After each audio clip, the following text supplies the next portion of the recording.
All the time. If you'll please rise and join me in saying the Pledge of Allegiance.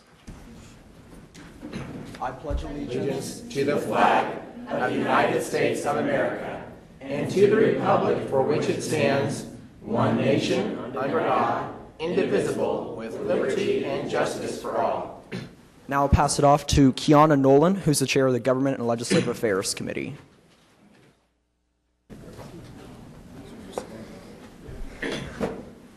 Good afternoon, everyone. On behalf of the Mayor's Youth Council, we would just like to thank you for your attendance. It's greatly appreciated. And the Mayor's Youth Council mission is to provide Wichita youth with the opportunity to weigh in on community issues and learn about city government. And our committee, the Government and Legislative Affairs and Social Committee, we felt that there was an absence in knowledge about politics, and we just want youth to be more informed about politics, be more aware. And that's why we decided to have this teen summit, and we hope that you gain something valuable from your experience. Thank you.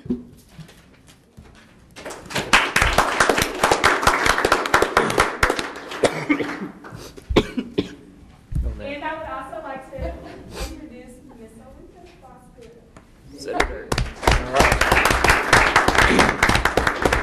Good evening. It is an honor and my pleasure to be here tonight with the Wichita Mayor's Youth Council. And I want all of you to know that you are doing something spectacular. I remember the Youth Council a couple of years ago, and they helped pass the bill in the Kansas legislature regarding texting. And so you are doing great things. And again, it's an honor to be here. I am also honored to be the chair of our South Central Legislative Delegation. And I'm also honored to be the first African-American woman ever elected to serve in our Kansas Senate. And I am, that's great. And I'd like to acknowledge Mayor Carl Brewer and the other city council members who are here this evening. And I'd also like to acknowledge my colleague, Senator Michael O'Donnell. We serve on Ethics and Elections Committee together, so thank you for coming. It is also my utmost pleasure to acknowledge your panelists here tonight, my colleagues in the Kansas Senate and in the Kansas House of Representatives. To my far right and your left, we have with us this evening the youngest ever elected to the Kansas legislature, Senator Garrett Love. I also believe that his wife has accompanied him here this evening. If you would stand and be recognized. All right, Taylor. And they are newlyweds. And so the bio for Garrett Love, he is a Republican, and I understand you guys did the research on their bios this evening, and he is in the Kansas Senate, representing District 38 since 2011. Love won election to the Kansas House of Representatives in 2010, but was appointed to fill the state Senate position previously held by Representative or Senator Tim Huelskamp. He is now a U.S. representative in Washington, D.C. So we know a few people, and you've got big shoes to fill, Senator Love. But before he was Love is, as I said, the youngest senator in the Kansas history, becoming a senator. Oh, wow, you're only 22? I was 22 when I first ran. 25 now. Okay, very good. I've grown up. Very good. And Love earned a bachelor's degree in business administration from Washburn University with a minor in economics. He graduated at the top of his class with a 4.0 grade point average. Wow. Very good. And so again, we are glad to have you here this evening. He is a really smart senator too. And then it is my pleasure in the middle, Representative Jim Howell. He is the vice chair serving with me of the South Central Legislative Delegation. We have about 54 members of the South Central Delegation, and you have your majority of your area representatives and senators from Wichita, and Jim, you're over in Derby, right? Okay, good.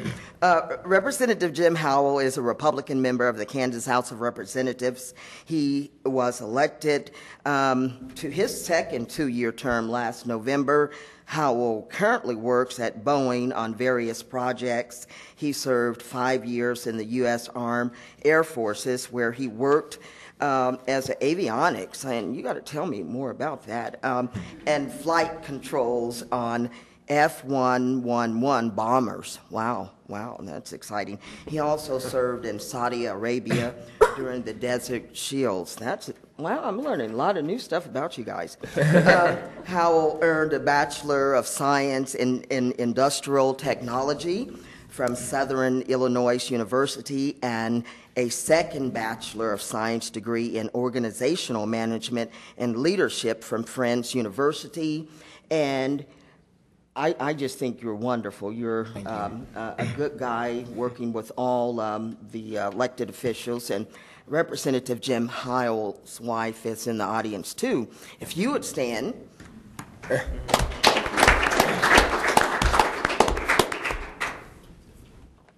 And last but not least, right here, if you wave your hand, is Representative Brandon Whipple. He was just elected this past November. And as I said earlier, I understand that you guys did the bio on here. So I'm going to add a little bit more, though, about Representative Brandon Whipple. He was the chair of the Sedgwick County Democratic Party. Brandon Whipple is a Democrat member of the Kansas House of Representatives, representing District 96.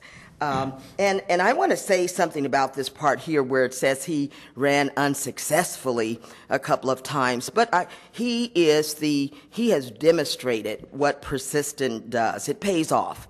So we all know too that Abraham Lincoln, President Lincoln, ran for president several times before he won. So this is a prime example of, don't ever give up on your dreams. Don't stop. Keep pursuing your dreams.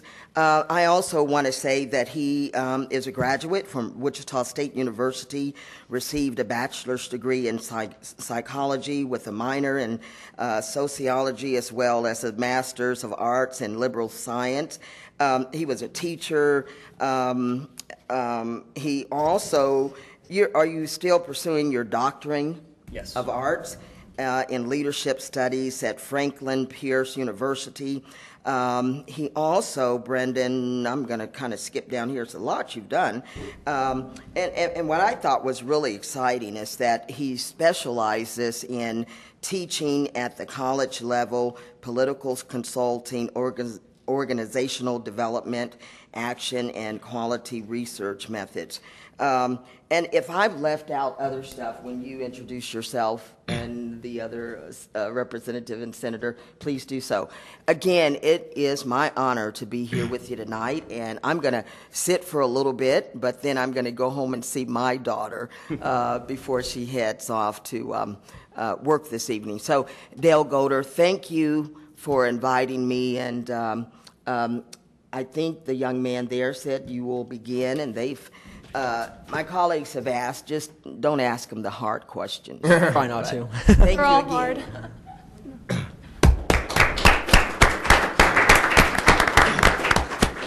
Thank you again for coming out and speaking this today. And I also want to thank all three legislators for doing the same. We'll begin with introductions lasting 3 to 5 minutes, just to tell about yourself, how you got involved, and to mention anything that Senator Fascido happened to miss.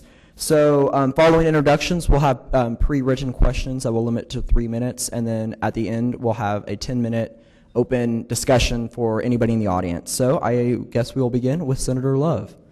Well, thank you, Dalton, and a big thank you to Aletha. I had the pleasure of serving with Aletha on the Elections Committee. She's the ranking minority there and does a great job. And we also have Senator O'Donnell on that committee as well. We're thrilled to have Michael up in Topeka. He's a good friend, and it's been great to work with him, and he's doing a great job. But more importantly, thank you guys for being here. Thank you for being committed to this community. Thank you for serving and for being involved, for being engaged. Far too often, younger people aren't. You see that, I'm sure, with your friends, and you'll continue to see that through your time as you progress through high school, go to college, graduate from college, or whatever it is you're doing. You'll find that to be true. I've got a quote I like. I'm sure some of you have heard me say it, but it's all that is necessary for the triumph of evil is for good men and women to do nothing. That's by Edmund Burke. And that's very true. It's very pertinent and very relevant to where we are now. There's far too many people that aren't engaged, that don't vote, that don't get involved in elections, and in some cases don't really seem to care about the future of our country, about the future of our state, about our communities. And thank you for stepping forward and for caring and being involved in the Mayor's Youth Council. But I am from southwest Kansas, grew up in a very small town, quite a bit smaller than Wichita.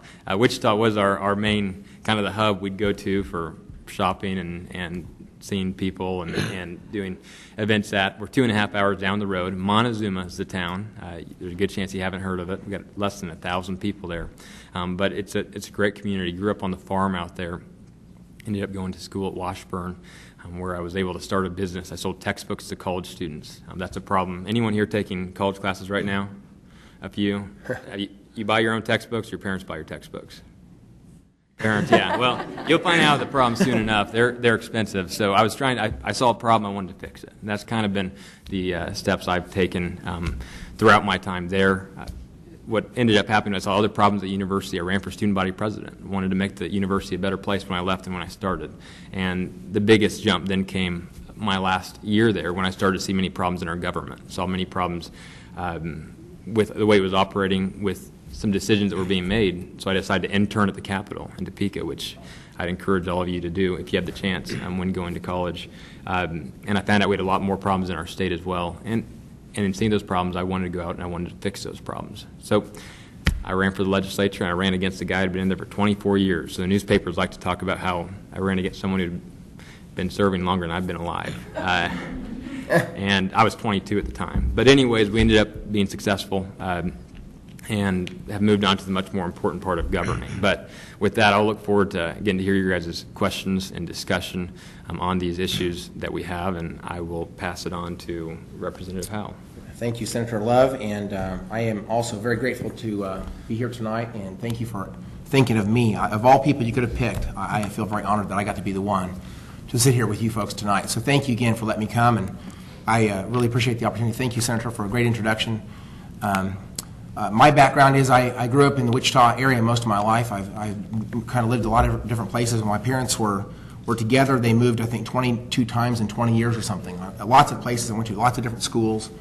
Ultimately, they divorced when I was 12. I continued to stay around the area. And we've seen a lot of, there were times in my life we did just fine, and there were times in my life we had a lot of needs. I've seen some abuse. I've seen poverty, and I believe that some of those things are certainly what makes me what I am today.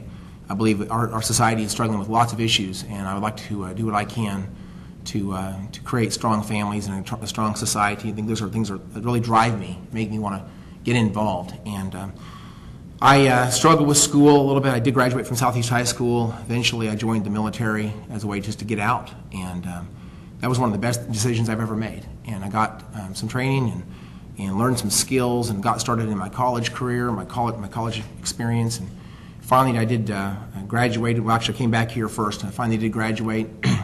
Thankfully, my wife and I got married 23 years this summer, and we have 5 kids, and I'm very happy with that.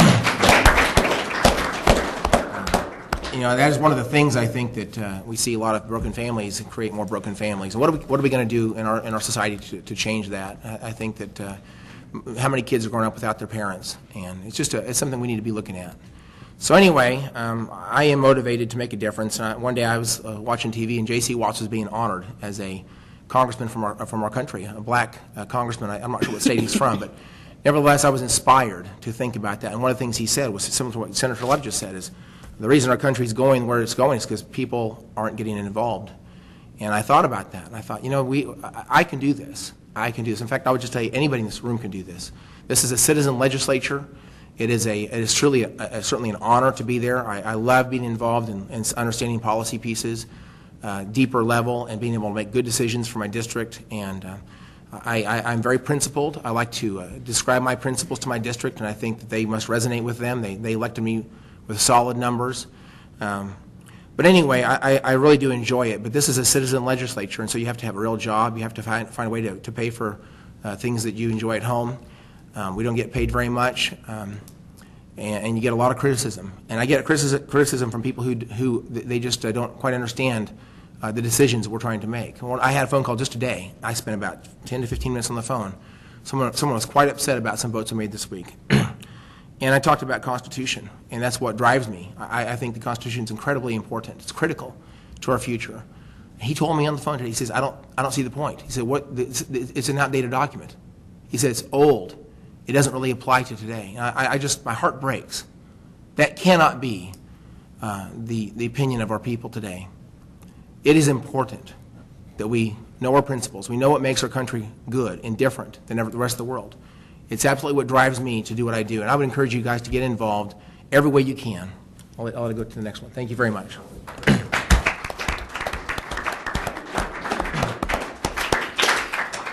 All right, hey guys, thank you so much for inviting me out today. Usually I'm the youngest person in the room, so this is a little awkward for me. I am, however, fighting somewhat of a head cold, so if I say things stupid, let's blame it on Sudafed, and we'll get that out there before we continue. My name is Brandon Whipple. I am a Democrat, an endangered species in Kansas, an exotic breed, I guess. And I got involved politically, I was involved in my community back in 2003 when I worked at South High School with a social service program that worked with at-risk students. I was 21 years old, and I worked with 18-year-olds. Now I'm 30. I know that's really old. But, so the age difference really wasn't that different from 18 to 21, so it's kind of odd to think back that I was doing that type of work at that age. But I grew up kind of an at-risk teen. I graduated high school with a 1.67 GPA.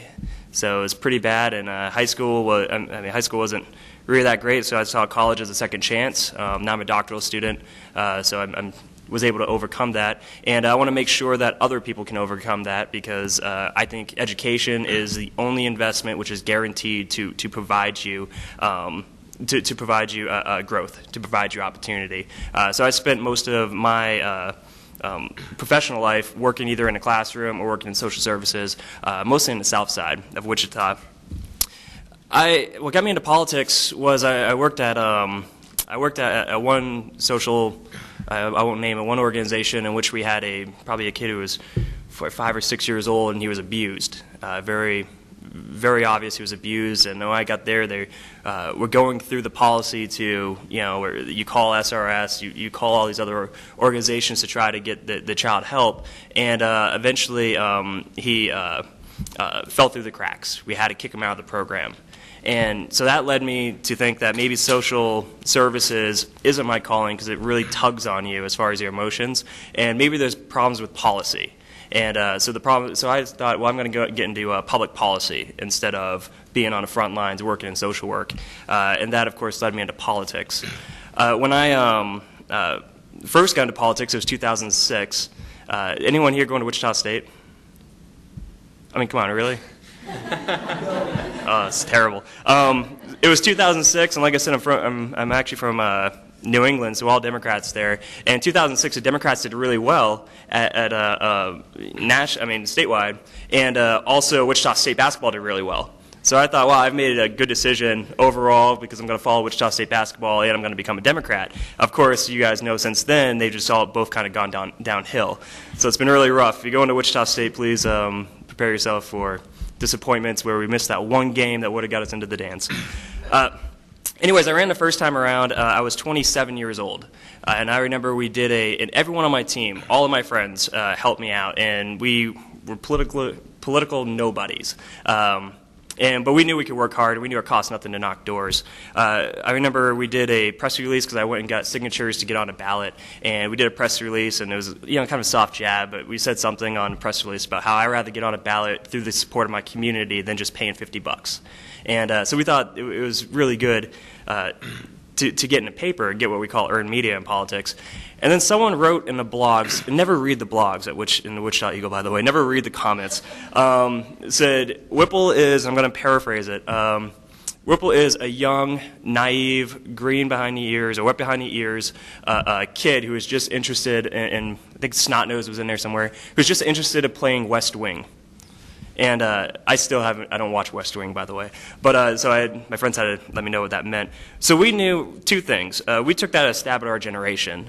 We took that as a stab at us personally and a stab at our generation. We wanted to make sure that we really showed people that just because we were young and we didn't have any money, we're going to make a run for it.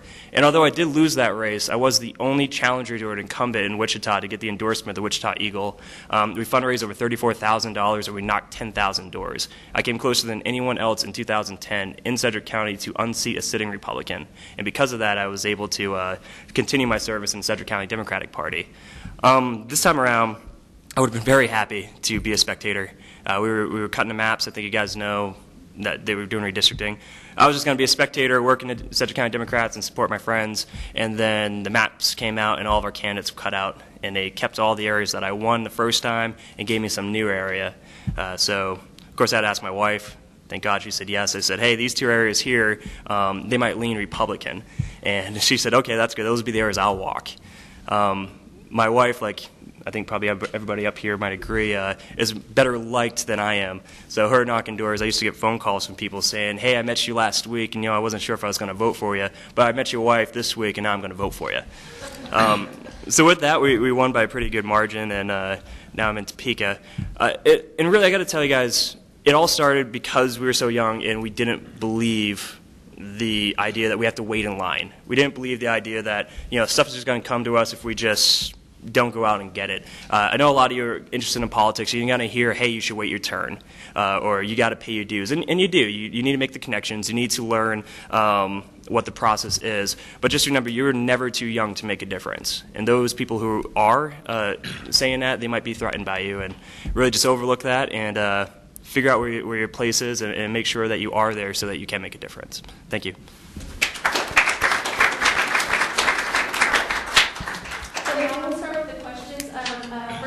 Just like to say that the questions were selected by Mayor's Youth Council. Mayor's Youth Council would like to know, what is your job like on a day-to-day basis? Whoever wants to speak. Well, I would say everyone's going to be different every day, but the part that I kind of saw, I don't know if these guys would agree with me or not, is that it's actually a lot more like college than most people would think. You've got your classes, so yes. For us that's committees. Yep. So you get 8:30 to 9:30, 9:30 to 10:30, 10:30 to 11:30. You got your lunch, but for us a lot of times that ends up meaning more meetings. So more meetings, more events, talk to constituents who come up to visit you, because they are the ones that you are serving. That's one of the things I think lots of times elected officials forget is we're not kings, we're servants. We're here to serve others. So in gathering input, listening are all very important parts of the job. So you're doing that over lunchtime. Probably got committees in the afternoon.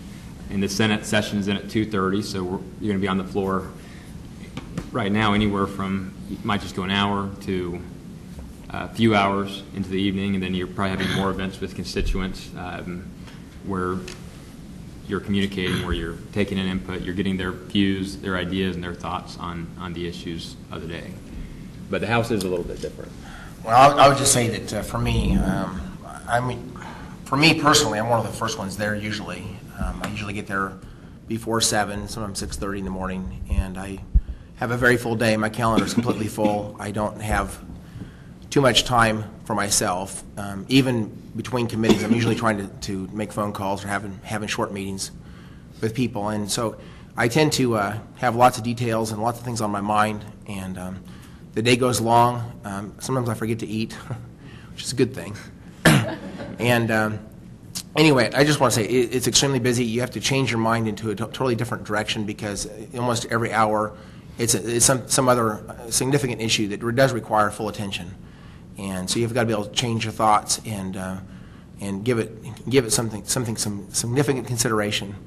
And we want to make sure we're very thorough and we do the best job we can.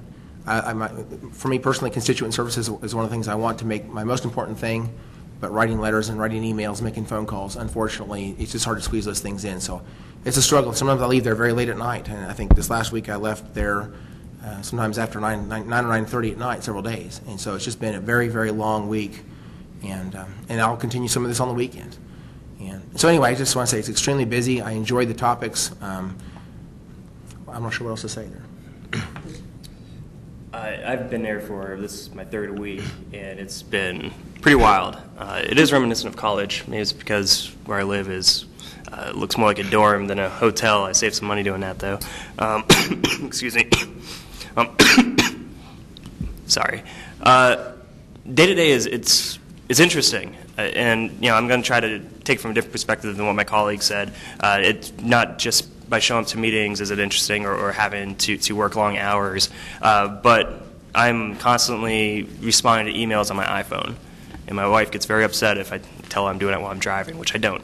But you have to respond to emails for stuff that we're voting on, and you're in a committee, particularly this week, and there are people whose lives this completely affects. People who culturally they've been doing it this way and they believe this, and one thing we vote on can change that, at least or how they do that.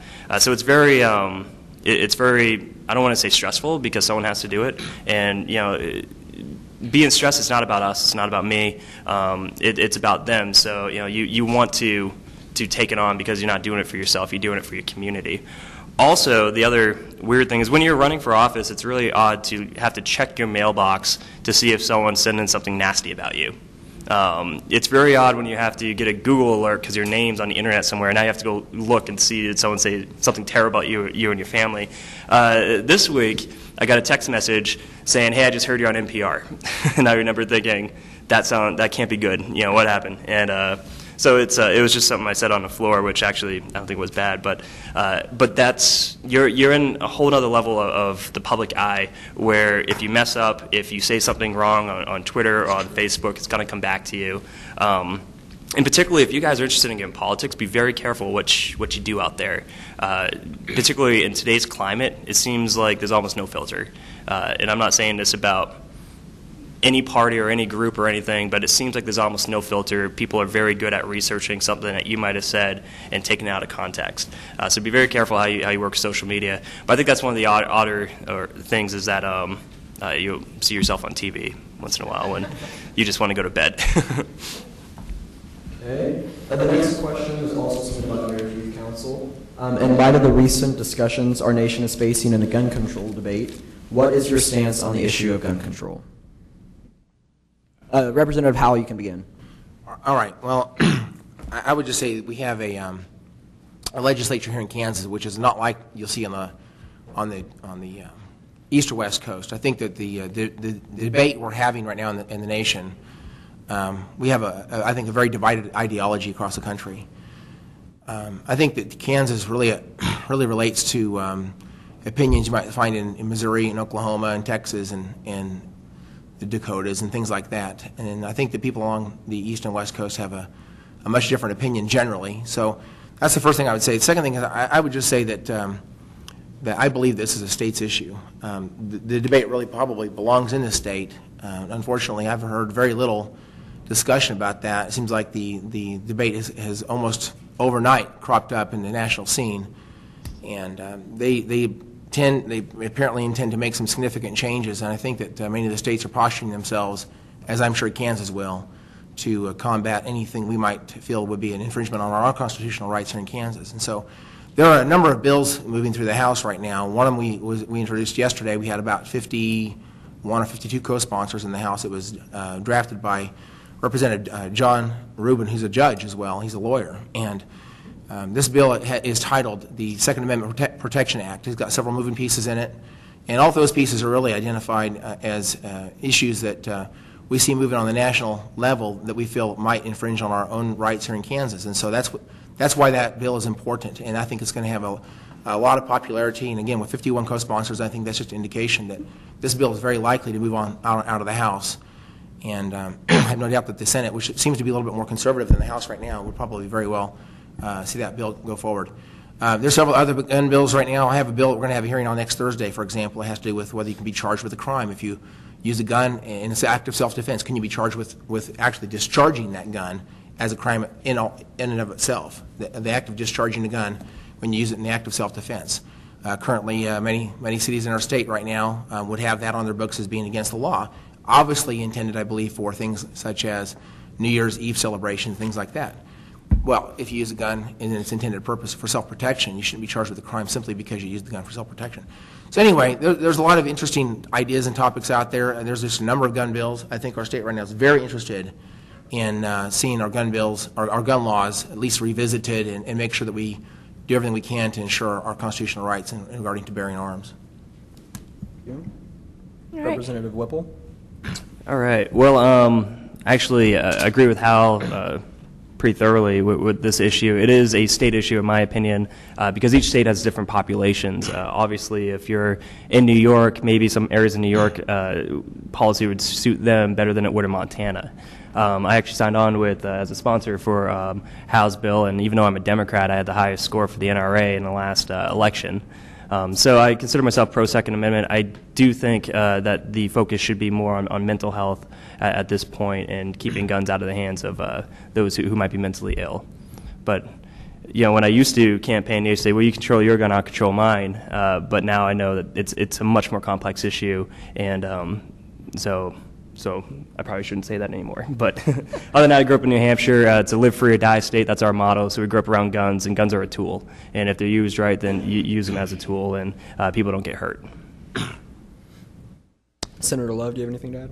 Yeah, I think it's a big issue, and I'd sure be interested in hearing your guys' input maybe in the discussion time later. Well, I was a student at Washburn and serving as student body president. We had several discussions on campus and forums about that issue. And where I end up going back to most of the time is, especially when it comes to on college campuses, the number of rapes and other crimes that occur, the ability to defend yourself, I think, should always be a top priority for us. It's a fundamental right, and one that I think is important, in particular for young women. With that occurring, we're going to have lots of these bills, and most all of them will be focused, I think, on protecting those rights, protecting Second Amendment rights coming up through this legislature. Also, I'm an avid hunter. I've always hunted since I was very young. Actually started a hunting business. I sell pheasant hunts now in the other part of the year out in Montezuma. But that's a great question, and like I said, I'd sure be interested in hearing some of your thoughts during the discussion time at the end. And I'm going to put two questions in one, so we have enough time for all the questions. What issues will affect youth most, in your opinion? And then, what are some ways that teenagers can become more engaged and involved in politics? Well, I think there's a few key ones. One of the ones that I look at as most important for our generation is trying to create an environment where there's going to be jobs for us when we graduate, for students, for your friends, for your peers, because that's one thing that I've seen as a major problem in seeing my friends graduating from high school and college. It's, where am I going to get work? I was talking to a good friend of mine that's out a long ways away from here. He's a Kansan from my neck of the woods and couldn't find the work he wanted here, so he took off. I think we want to be growing our economy. We want to be making it an environment where we're going to have more jobs, more opportunity to come back after you graduate, and not to have to leave the state or the region or your city. Another key one is technology. I think we want to encourage innovation and technology. That's very key. And for young people, I think we're going to see that much more so than others as we're users. Many of you, we're all, I guess, vary by a few years here and there, but from when all of us, I guess, didn't have cell phones, probably. I got it during high school. I would guess it was, I don't know, when did you get cell phones? About 10 years ago. Yeah, right. Anyways, we were all about that time frame. iPad. You guys have grown up with iPads, iPhones. Technology is quicker. You're a generation that's using and probably more skilled in technology than our generation would be. I think that's key to innovation, to creativity. And I wanted to follow up, too, on Brandon's point, a great point. I hope it's a takeaway from today. What you are putting out on social media, on Twitter, on Facebook, is important. It may not seem like it right now, but it is. It's going to affect you, whether you're in politics or just trying to get any job out there. It's going to affect you. It's going to come along with you. This is a whole new world as well. I don't think I had Facebook till after probably my senior year of high school. And I'm sure most of you probably are on there already, maybe got on there in junior high, middle school age, but it's going to come with you. And it's good to be thoughtful about pictures and things you're saying on there. And I hope you do take that away from your day. Actually, in that line, I'll just tell you that I talked to the law enforcement this week. There was a reception up there, and they are pushing forward a bill, an idea they would like to see that would allow their employers basically to access your social media. They would require you as a condition of your employment to force you to log in and let them basically look through your diary of your life. And so things you even put on there you think are private may not be private if this bill was to pass. And so that's a significant issue, I think, moving through our State House. And so I don't know where that one's going to end up. I'm right now probably not in favor, but nevertheless, that's certainly a big one. I love what he said about the economy. I do think we've got to keep things in balance. It's easy to say this one thing is the most important thing. In reality, isn't everything important? If you get things out of balance, you can actually have, I'll give you an example. I think education is incredibly important. But when you graduate, if you have no place to work, that means that we have failed on the other end, keeping the economy healthy. So both things are equally important. You cannot bring one above the other. And I think that one of the things that I would encourage you folks to do would be to understand the democratic process, get involved. I think one of my biggest criticisms of people is that they don't know what's going on around them. They don't know who the representatives are. They don't know what's going through the State House or the nation. They don't pay attention to the news. They get home, they entertain themselves, they eat their dinner, they go home late, they play their games, they get up, and then ultimately they might hear something somewhere and they complain a little bit. They don't really understand the issue. They don't really know to advocate for what is the right answer. You know, our founding fathers, they didn't have any of these communication tools, and yet they understood things at such a deep level. They sent letters to each other. They really thought things through. They fully engaged in all these issues, and they advocated for the right answer, and they actually, if you will, gave their life for what was important to them. And today, these things are obviously important, but you wouldn't know it by looking at someone's life, because people are so disengaged with the information that is right at their fingertips. We've got so much information available to us, and yet we don't engage it, and we don't advocate for what is the right answer. And so you certainly can get involved both by becoming precinct people, by getting involved in your party, whatever party that would be, to writing letters, making phone calls, visiting the Capitol, certainly becoming interns down in the future, blogging, writing letters to the editor, getting involved in whatever boards and councils you can at the earliest ages. You're not too young. You guys can get involved. I know that I believe Clinton Cohen is running for city council, I believe. I just want to say that you can get involved in big positions at very young ages. I think it's totally acceptable to do that. I just to think, just to think the fact that you're here, I'm extremely impressed. A lot of your friends right now are probably playing Xbox, and you guys are learning something. It's fantastic. You're on that path. Just please keep it up. Stay engaged. You can do lots of things. And I, as always, well, almost always, agree with my colleagues. So I'm going to just try to add a little something more to that. Something I felt a few years ago, and the term that they use for it is called the brain drain. And that's where our best and brightest get through college. They go to Wichita State, they go to KU, they go to K-State, or wherever we go, and then we don't see Kansas as a place that you want to stay and you wind up leaving. And that's one thing I think we have to reverse here in Kansas, and I think Representative Howe nailed it as well, is we need to show that Kansas is a place of opportunity and make sure on our end that we create the environment that brings jobs here so that people can graduate with a great top-notch education at Wichita State and raise a family in Wichita. Wichita State. Did I say that? No. Yeah, you did. Anyways, my family doesn't live here, so I know what it's like to be in other places and stuff. So I kind of view Wichita as just this gem that not a lot of people know about. So my wife and I, we choose to live here. It's a great place to live. But yeah, that's one of the things that we have to do at the state legislature is to make sure that we're bringing businesses in, that what you want to fulfill with your lives, you can do it right here in Wichita. Okay. Our next question is, what educational reforms do you think the state should move forward? And we'll begin with Representative Whipple, because he's mentioned multiple times that education was his greatest concern. Excellent. Well, there's a few things we got to do. I'm going to try to gear it towards your age, as I think that our high schools are got to make sure that we teach to the student and not just teach to the test. And that means expanding beyond just the maths and science, so those are important, but also make sure you guys have opportunities to get outside the classroom, to get internships, to be able to explore other areas of academia. And at the college level, we need to make sure we keep tuition down. Most of the people, one of the reasons why I stayed here in Wichita was because I got in-state tuition after I did a year of service, and it was half the cost of the schools where I was from New England. So we need to make sure that tuition stays affordable so that people can take multiple classes, and that, if you take student loans like I did, you can put some of that money towards your living expenses so that you don't have to stress too much about juggling school and work.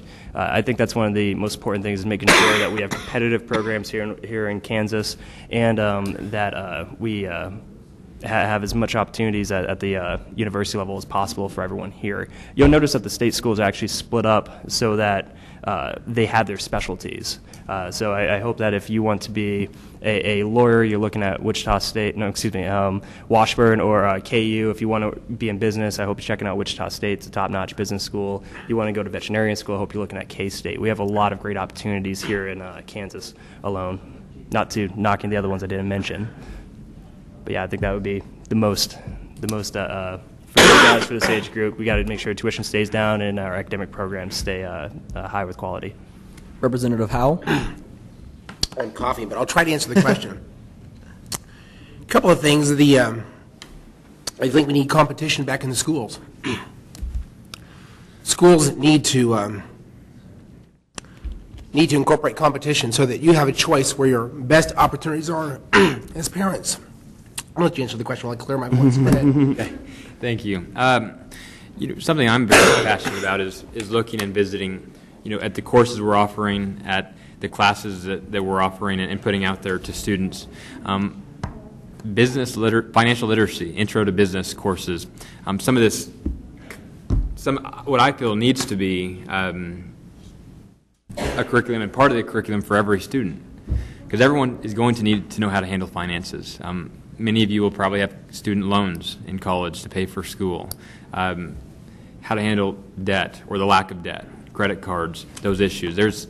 I saw the other day a study that showed a very high number in regards to the average debt a student leaves college with, and even credit card debt as well, which with credit cards you're looking at interest rates much, much higher, and that can get very dangerous. It can be a bad path to start off on. And in our schools, both in our high schools and also colleges, we're not making that enough of a priority for students. And in some of the cases, I'm not as excited about some of the classes that we do make a very high priority as part of general education curriculum that won't be as useful. I think what I believe is we need to have higher education being spelled H-I-R-E. And that's something to think about, because that's what I feel your higher education is intended to help with, is what's next. What are you going to use that degree to get? Because it's an investment. It's going to cost a substantial amount of money. Hopefully you're able to get scholarships to help with that cost, but it's an investment. So you then want to connect it to what's next after that. Another thing is emphasizing technical programs. Right now, we haven't made that as much of a priority. Different jobs that maybe take 1 or 2 years, but you can leave it making a lot more money, definitely than we do as legislators, but lots of the degrees that someone could take 4, 5, 6 years to get. I had the chance to visit Oklahoma State University Institute of Technology a while back, and they had programs that were 1.5 years long, where after they graduated, they had 100% job placement and would make $110,000 a year. So they would make more than the professors 1 year out. Could you tell me what those are? Yeah. Right. Anyways, so I think that's very key as well. I think maybe Representative Howell's ready to take it back over. All right, well, thank you for your grace, and I want to steal your higher education if that's okay. Yeah. All right, well, good. I tell you, I think one of the biggest things in our entire country, really, actually, is we've kind of adopted a policy sometime since I was in school. When I was in elementary school, things were a little bit different back then. Back then, they basically, kindergartners, they learned how to be in class, and it was more getting used to the environment. And then they primarily taught reading and writing, and simple math in 1st and 2nd and 3rd grade. And if you didn't do well, they would hold you back. And something's happened since then. Today, the policy, really everywhere, is that if you put in the time, you move up to the next grade. It has to do with your time, not with your performance, not with your academic understanding. And so what we find is kids that get into the 4th grade and above, frankly, can't do the basic skills of their education. We're investing, if you will, $150,000 in every student's life in Kansas, in their education before they graduate high school. $150,000 of taxpayer dollars.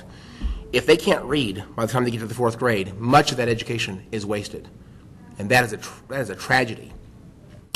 I think this is probably the #1 issue in our country in regards to how we can fix our education problems in this country. You know, we have people graduating high school that can't read.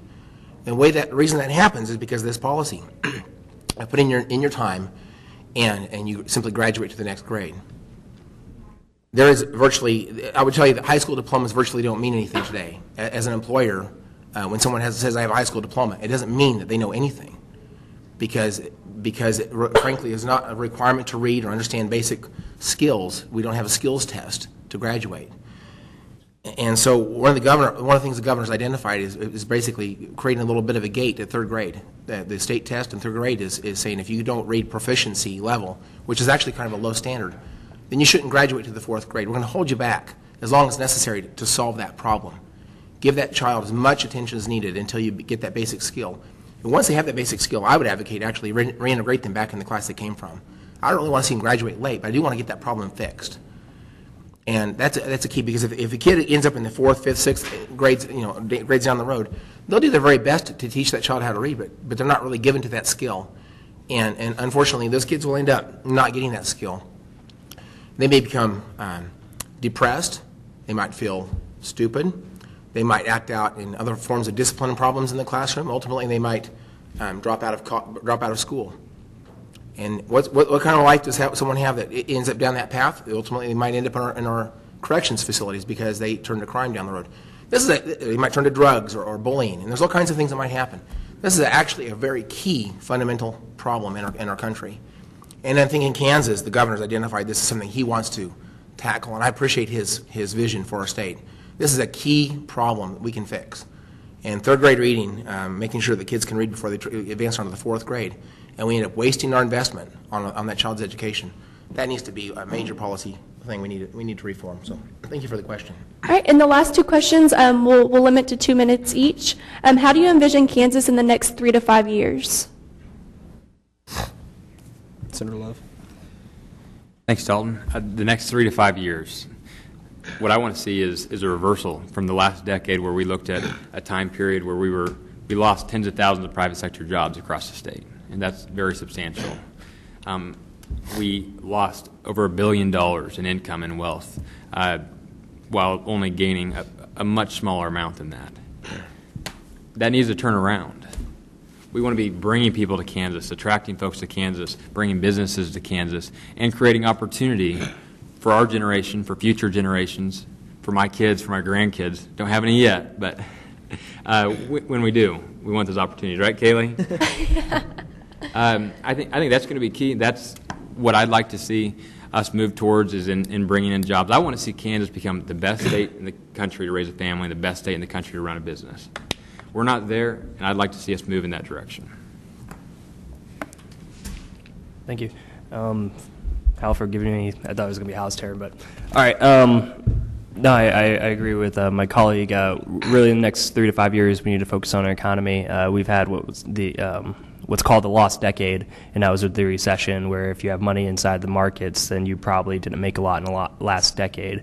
So what we have to do is not only focus on what makes Kansas unique, but also at the State House, we have to focus on creating the environment that will bring jobs here. And I'll tell you, one of the things that makes Kansas unique, particularly in the southwest area, is that we have a outstanding, well-trained labor force. So when I'm up at the State House or trying to bring jobs here, then not only do we have top-notch educational institutions such as Wichita State, but we also have skilled labor, people who have been building airplanes and building other things for their whole lives. Well, if you can do the pop rivets on an airplane, then why can't you build a wind turbine? You know, what are some of the next? What is the next area of markets that we can get into using our best asset, which is the skilled workforce we have?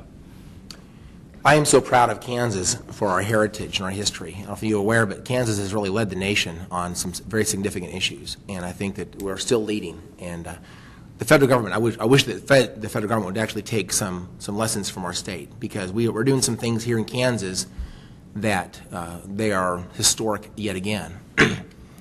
Kansas, as you know, led the anti-discrimination issues with the Brown versus the Board of Education. We also led, going farther back, we led when it came to the issues of slavery. I think Kansas was actually very, very bold back then. And I'm really proud of that. And I think that today we've got a lot of fiscal common sense, I think, is coming back to our state. And again, as my friend Senator Love just mentioned, we had a decade of historic growth in our government and historic, basically the inclusion of government in every aspect of people's lives. I'd like to see that turn backwards. What we really need to do is keep the government out of our lives as much as possible. That's where our freedom comes from. That's where innovation comes from. That's where entrepreneurship comes from, is by being freed to think and to do without the government in your way. And I think Kansas is leading in that right now. And as we continue to contract our government as we need to, we'll gain those freedoms back, and we'll try to deregulate. We'll try to grease those paths that makes our state great, and the people of our state can flourish and have prosperity here like no other place else in the country. And our final question, before we go out to questions from the public out there, we're going to start with Representative Whipple in reverse order. Who is your favorite president and why? Well, I got a couple of them. Okay. One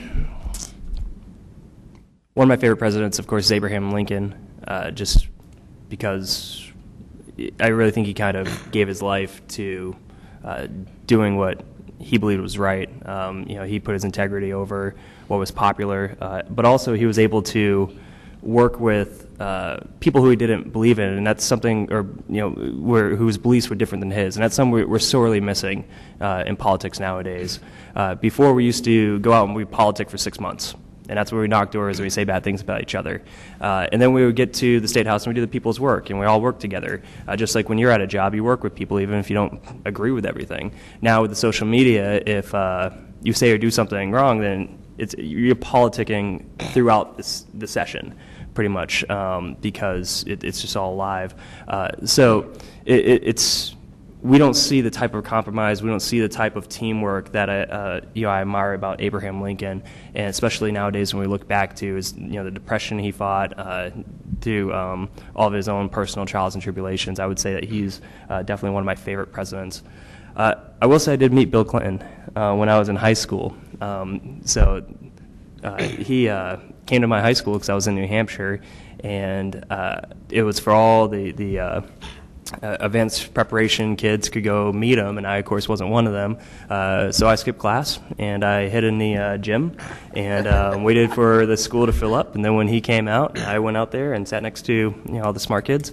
And I remember I got to shake his hand because I just jumped over a bunch of people and said, "Mr. President, it's great to meet you." And he shook my hand. So that could have been one of the reasons why I bat for the Democrats. But I would like to say that there's a lot of great things about a lot of presidents, and I think every president has some things to be praised and some things to be ashamed of, as we probably all do. But I'll tell you right now, as I've been reflecting on some of our history, and certainly there's a recent movie about Lincoln, it made me think about him a little bit more and study his story more. And frankly, that movie is actually quite accurate about a lot of the things they had in there. What I liked about him was I think he led in a time of our country's history that was absolutely incredible. We needed a leader like Lincoln. He was an amazing man. He was also very humble. He was a very humble man, and he had relationships. And he had troubles with his own family. He lost a child, if I remember correctly. His wife had some mental illness, and he had politics that were. He had to deal with, and he actually had to find a way to get the problem solved, and he was able to do that. And I was extremely impressed with his leadership and his humility. not to copy my two friends here, I would also have to go with Abraham Lincoln. One thing I would stress upon you is in life, adversities happen, difficulties happen. They already have to all of you. They will continue to. They have for me. They have for Jim. They have for Brandon. They happen in the legislature. They're going to happen throughout life, whatever it is you're doing. Being able to handle those in a positive way, I think, is what sets those apart. I think it's through those difficulties, through those adversities, when character and leadership shine through. And that's one thing that Abraham Lincoln showed in those very difficult times when he was leading this country, which is why all three of us, with varying views, had put him forward as our favorite leader. You know, another key point, Brandon touched on it, was bringing people together with varying backgrounds, varying beliefs, to be a part of your team. There was a book, Team of Rivals, which I believe the movie was based on, and I think that's key to working with those with these different views and beliefs, and coming together to do what's right, to do what's best, to make policy. And it's not always easy. It's not popular, and you're not seeing it as much right now as I think we should. But that, I think, is key, being able to work with those around you and having civil debate, civil discourse in the things that we do disagree on, I think is also very important, and I'm sure you guys run into that all the time as well. Ronald Reagan's another favorite of mine. You know, taking our country at another very difficult time with the economy, with global relations, looking at a probably one of the worst economies we'd seen probably before this last Great Recession, at a time when top tax rates were, I think, above 60%. So people were giving above 60, then you add on state tax rates, other taxes you're paying, people were oftentimes could be giving 70, 75, up to 80% of the money you make would go to the government. And that was a good example of how that doesn't work. The economy shrunk, we lost jobs, and the tax revenues were not increasing. After he cut the rates, more taxes came in because there was more growth and more, and the economy started to thrive and started to come around. So he's another good one, and he also worked with people with varying views as well, and I think was a great leader. Okay. Well, now we'll take some questions from you guys. So we'll start with the Mayor's Youth Council, and then we'll move to the general public. We have a microphone so that we can make sure that we... Oh, I believe it's up on there.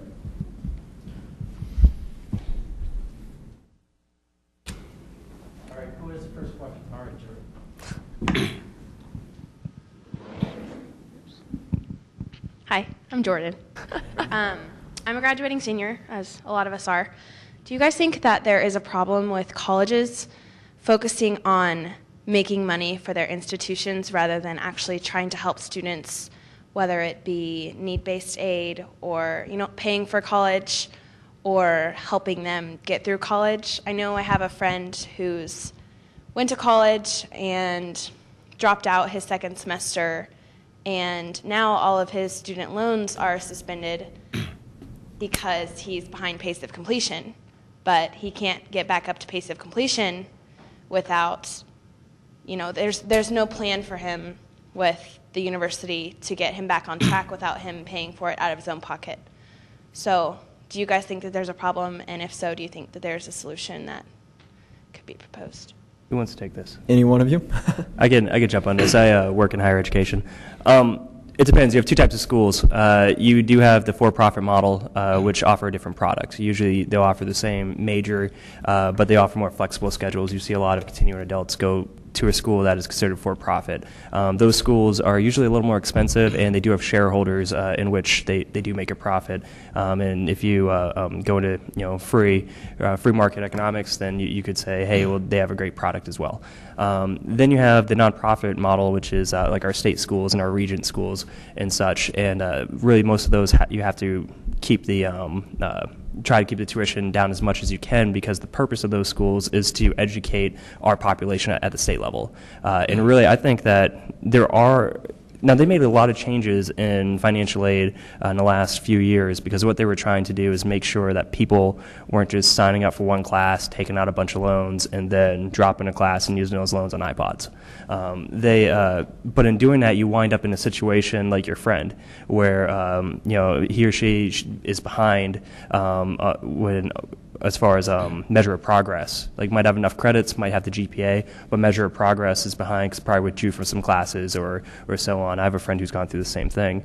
And then that's where you find this kind of loophole where you have, well, now how is this person supposed to get back up to par unless, my friend has to take a semester off, go work, save $2,000, get back, and do that again. And what does that do? It drags out his education for an extra almost twice as long, which means that that's time he's not spending in the free market getting paid. So you do find these problems. One of the things I would recommend to anyone in this room, because you guys all are of college age or getting there, just make sure that when you're going to be nervous going to college, but make sure that someplace that you want to be and it's something that's right for you. I would have made terrible decisions when I was 18, by the way, as far as like how my life's going to go. I mean, Garrett Love is so much more cool than I was at 25. So you're going to be nervous, and don't think that you have to know what the rest of your life is going to be like at 18, but just take a semester to semester. Know that you're going to stay there for this full semester, and in doing that, you don't run into the same type of problems that if you would have dropped out halfway through and now you have loans to pay back. So that would be my advice. Take it 4 months at a time, take it a class at a time, and make sure it works for you. I think that was a great answer. May I answer just a little bit more? Yep. Well, three of us are going to answer the question. I would like to say that I think that one of the things that the society seems to want is second chances. And it sounds great to have a second chance, and as long as we can work that out, that's wonderful. But the reality is this is a taxpayer problem. If you don't pay for it, then who does? Somebody else is going to have to pick up the tab. I mean, these are real dollars. So one of the principles I live by, and I like to promote as much as possible, is individual responsibility and individual freedom. I think those are connected ideas. You have freedom to do something, but you should be responsible for your choices. And if you do that and you have responsibility and things don't go well, then you still have to pick up the pieces yourself rather than pass that problem on to someone else. And I think that's the principle under what you're asking me. And so if we were to change things and say, well, have a little more grace in this area, what would be the likely behavior? What would happen? I think you'll see a lot more people end up in that situation. So I would argue that incentives are really important, and as harsh as it might sound, it's important that person has to pay that back. Otherwise, everybody will have the same problem. Do you have anything to add? Well, I think I've seen in a couple of cases, and mine might be a little different, in regards to different universities that would look at in-state and out-of-state students and look at it as the difference in the amount of money that university is bringing in. And the problem I see with that is these state universities, I think, initial and top priority is educating the students in Kansas, because that's, at the end of the day, who's paying for that education, a good chunk of it. But at times they want to bring in out-of-state students who would pay more money. And while I think out-of-state students, foreign exchange students are all very important to the higher education process, that's one thing where I've seen a little concern that at some point maybe these universities aren't always acting on the best interests of the students and their missions, and are looking at some of these issues, which in the for-profit case, that's their job, is to return a profit to the shareholders, while in the case of the public universities, it's a little bit different. Thank you for the question, Jordan. Is there any other questions in the audience? Did you guys hear us talk enough? It has to be some. Come on. They have cookies. Okay. All right, Kendall. Thank you. Hello. Thank you guys for being here today. My name is Kendall Winterhalter, and I'm a senior at Wichita South. My question is, what is the best thing that you would recommend for us to do to get involved? Would it be internships? I mean, involved in politics in our community. Would it be internships or working with representatives? How would you recommend us getting involved in politics? Thank you. I'll jump in here. Kendall, I just want to say thank you for the good question. You know what? I think there's probably somebody in your life right now that you'd say, I admire them for what they're doing. And I assure you that if they're like most of us, they need help.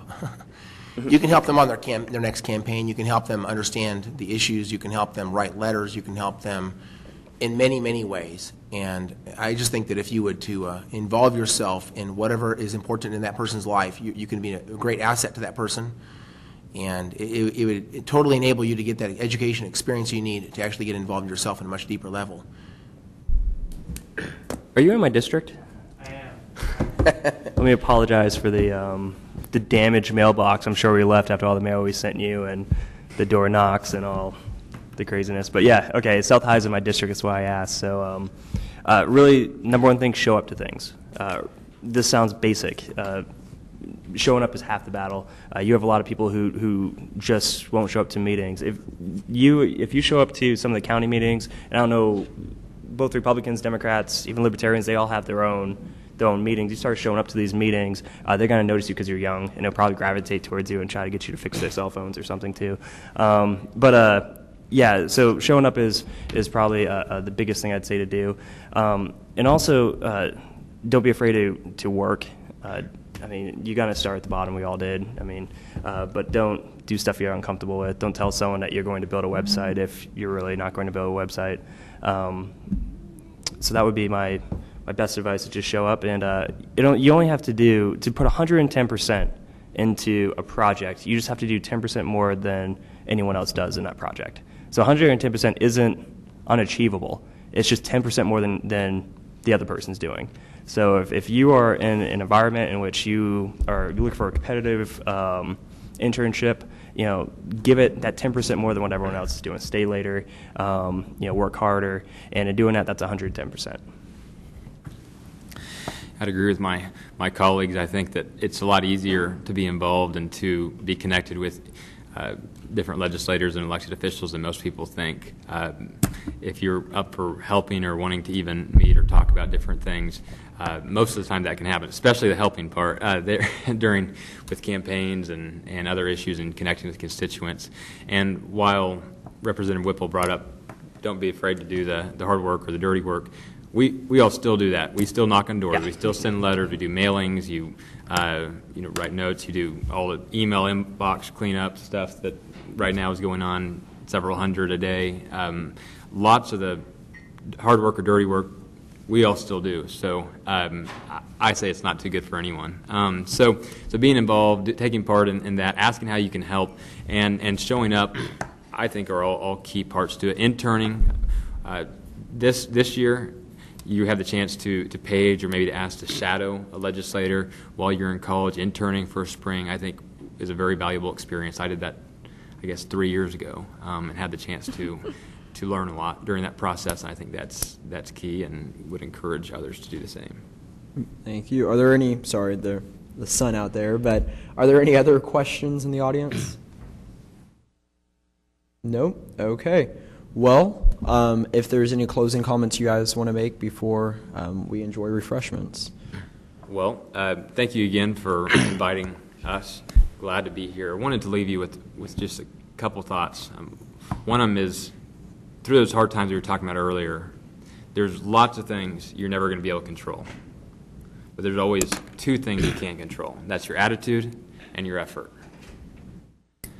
In those difficult times, being able to keep your head up and keep working hard, I think separates many people from the majority who aren't able to do that. I have a good example. Actually, a friend of mine, he grew up in Topeka, Kansas, grew up in the inner city, single-parent home, rough background, but always worked hard, always had a good attitude, always treated other people well, treated others like he wanted to be treated, another great trait. Ended up finding out he was pretty good at football, ended up going to Washburn University, which is where I went to school at the same time. Got hurt his senior year. Everyone said, well, you're done. You need to just pack it up, call it a career. He said he's going to keep working hard. He's going to get better. So he did. He did that, came back, got a redshirt year, played. He was done. Didn't get signed by anyone, didn't get drafted, but he kept working hard, ended up going playing in a minor league. Got signed this year by an NFL team, happened to be the San Francisco 49ers, on the practice squad. Throughout the year, he kept working hard, kept having a good attitude, helping out where he could, working hard, probably picking up pads and throwing towels in the laundry basket, that sort of thing. Last week, he was named captain in the NFC Championship game, and I believe will be the captain tomorrow night in the Super Bowl. And he's from Topeka, like I said, just like many of us in this room, and I think it's a great example of working through adversities, of having a good attitude, of working hard. And we actually had another friend that also went to Washburn. So Washburn, that's playing for the Baltimore Ravens. He intercepted Tom Brady last week, Andrew Luck the week before that. His name's Kerry Williams.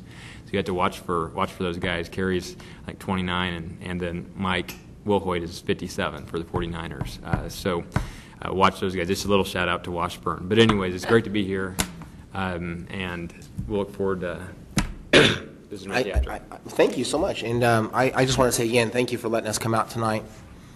For my closing comments, number one, I'd like to just say I would love to have you guys come visit us during the session. The session goes from now through the first part of April, and then we'll have a break, and then it picks back up again in May for a couple of weeks. And so if you guys would come, you could be a guest of one of us and be there. You don't actually have to be on a program to officially shadow or to officially be a page. You're old enough that you all can come up there and really be a guest and visit with us in the office, follow us around. We would love to see you there. As far as good advice, I would like to just tell you, please define your values. You're young. Know what you believe and why. It's really important to know why you believe what you believe. Make sure it makes sense to you. Be committed to making a difference. Don't be apathetic. Apathy, I think, is the problem in this country. Complaining does no good. Do something. So don't be apathetic. Be respectful wherever you go and whoever you interface with. Respect gets things done. If you're not respectful, you're not going to be effective. So respect is absolutely a critical skill. And then realize you don't know everything. I don't know everything. So you need to listen. Listen to what the other people are saying. Listen to are they logical? Are they making good arguments? And be willing to challenge yourself with what they're saying, and realizing that we have a reason to always let our ideas evolve a little bit and to move our ideas somewhere else, because we may not be right, and that's okay. But it's better to listen and be willing to humble ourselves and to change a little bit if we need to. And then finally, know what you're talking about. Be an expert. Don't just become a novice and broadcast things from the distance, but actually get involved and know what you're talking about. Be one that actually advocates for the best policies in our country, in our state. Okay? Thank you. Senator Love, can you get us tickets to the game this weekend? Perhaps? We didn't get any. So. No. That's a pretty cool story, though. Really, this is what you guys have been hit with a lot of information. And I'm just going to tell you one thing that I was told when I was a student government at Wichita State. We would go up to the State House, and we wouldn't call it lobbying. We would advocate on issues for the university. And I remember talking to some State House member, I wish I knew who it was, and he said, well, if you want to get into politics, then, or just a good lesson in life is don't ever accept no from someone who didn't have the power to say yes. And I thought that was interesting because that just stuck with me. We're talking about 7 years ago, maybe 8 years ago, and that's just stuck with me, where anytime you're going to go through and you're going to have barriers, or you're going to have people tell you can't do what you're doing. You have the yeah buts, is what we call them. It's someone where you got a great idea, and they're like, yeah, but have you thought of this? Or yeah, but that's not going to work. So overall, that's kind of what carried us through the last political cycle. That's what's carried us through really what got us where we are, my wife and I and my team. Is we can only control what we can control, and don't let other people bother you. Like I said, put in 10% more than what the other person next to you is doing. It's 110%, and you can control your work ethic. I used to campaign and say, hey, if the person who works the hardest wins, then I will guarantee you a victory. That's the one thing you can control. You can't control anything else, what people are saying about you or what they think about you. It's just how you work. So, and take advantage of this. People who make it in politics do so because they like helping people. So, if any of you want to actually come up and hang out with us and see what it's like, if any of you want to intern or to do anything for someone who is in office, we're just like everyone else. These guys are just like everyone else. Just ask. I think that's one of the best lessons I learned getting involved, is just asking if I could tag along. So keep in mind, people who do politics do it because they like working with people. So. Don't be afraid.